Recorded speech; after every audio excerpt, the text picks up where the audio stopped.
ಸಹಜವಾಗಿ ಅವತ್ತು ಕಂಟೆಸ್ಟೆಂಟ್ಸ್ ಆಗಿ ಹೋಗಿದ್ರಿ, ಬಟ್ ಈ ಬಾರಿಯ ಸೀಸನಲ್ಲೂ ಕೂಡ ಮನೆ ಒಳಗೆ ಹೋಗಿ ಬಂದ್ರಿ. ಸೊ ಈ ಮನೆ ಒಳಗೆ ಹೋಗಿ ಬಂದಂಥ ಎಕ್ಸ್ಪೀರಿಯೆನ್ಸು ಮತ್ತು ಮನೇಲಿರೋರ ಆಟದ ಶೈಲಿ ಬಗ್ಗೆ ನಿಮ್ಗೆ ಏನು ಅನಿಸುತ್ತೆ ಅಂತ?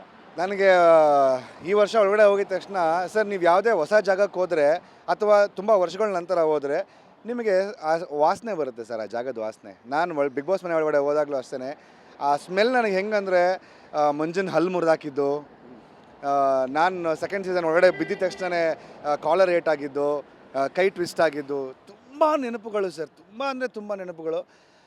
ಇವತ್ತಿನ ಸೀಸನ್ಗೆ ಹೋಲಿಸ್ಬೇಕು ಅಂತಂದರೆ ನಾವು ತುಂಬ ಫಿಸಿಕಲ್ ಆಡಿದ್ದೀವಿ ಸರ್. ಇವತ್ತಿಗೆ ಅಷ್ಟು ಫಿಸಿಕಲ್ ಇಲ್ಲ ಅಂತ ಅನ್ನಿಸ್ತು, but every season is got its own ಅದರದ್ದೇ ಆದಂಥ ಒಂದು ಶೈಲಿ ಇರುತ್ತೆ. ಈ ವರ್ಷದಲ್ಲಿ ತುಂಬ ಜನ ಸ್ನೇಹಿತರಿದ್ದಾರೆ ಸರ್. ನೇಮ್ ಇಟ್, ನನಗೆ ಮಂಜಾ ಪರಿಚಯ, ಜೊತೆಗೆ ತುಂಬ ಒಡನಾಟ ಇದೆ. ರಜತ ಅಂತೂ ನಾನು ರಜತ ವಾರದಲ್ಲಿ ಒಂದ್ಸರಿ ಸಿಗ್ತಾ ಇದ್ವಿ, ಅಷ್ಟೊಂದು ಕ್ಲೋಸ್ ಫ್ರೆಂಡು. ತ್ರಿವಿಕ್ರಮ್ ನನ್ನ ಟೀಮ್ ಮೆಟ್ಟು CCLಲ್ಲಿ. ಮತ್ತು ಹನುಮಂತ ಒಬ್ಬರು ಪರಿಚಯ ಇರಲಿಲ್ಲ, ಭವ್ಯ ಕೂಡ ನನ್ನ ಹಳೆ ಸ್ನೇಹಿತೆ. ಸೊ ಹಾಗಾಗಿ ನಿಜವಾಗ್ಲೂ ಹೇಳ್ತೀನಿ, ಕೆಲವೊಂದು ವಿಚಾರಗಳಲ್ಲಿ ಇವರು ಅಲ್ಲಿ ಇಲ್ಲಿ ಹೋಗಿರೋದುಂಟು, ಟ್ರ್ಯಾಕ್ ತಪ್ಪಿರೋದುಂಟು. ಬಟ್ ರಜತ್ ಹಾಗೆ ತ್ರಿವಿಕ್ರಮ್ ಡೆಫಿನೆಟ್ಲಿ ಗೇಮಲ್ಲೇ ಇದ್ದರು ಸರ್, ಯಾವಾಗಲೂ ಗೇಮಲ್ಲಿದ್ದರು, ಇವಾಗಲೂ ಇದ್ದಾರೆ. ಅವರಿಗೆ ಕ್ಲಾರಿಟಿ ಇದೆ ಸರ್, ಕ್ಲಾರಿಟಿ ವೆರಿ ಇಂಪಾರ್ಟೆಂಟ್ ಮನುಷ್ಯನಿಗೆ.